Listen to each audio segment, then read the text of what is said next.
नमस्कार.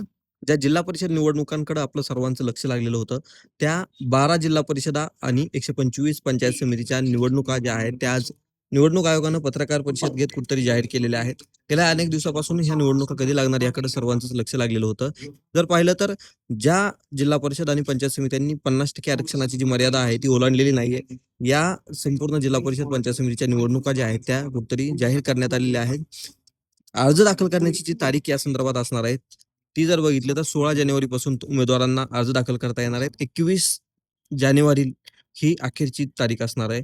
तर 27 जानेवारीपर्यंत उमेदवारांना आपले उमेदवारी अर्ज जे आहेत ते कुठेतरी माघार घेता येणार आहेत. तर 27 तारखेलाच अपक्ष उमेदवार जे कोणी असणार आहेत त्यांचे उमेदवारी अर्ज मागे घेण्यासाठी त्यांना मुदत देण्यात आलेली आहे.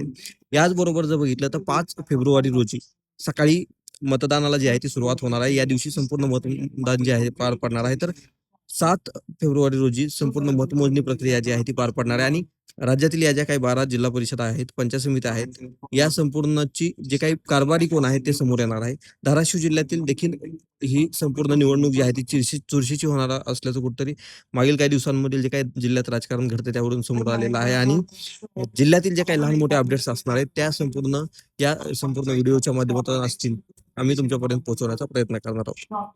धन्यवाद.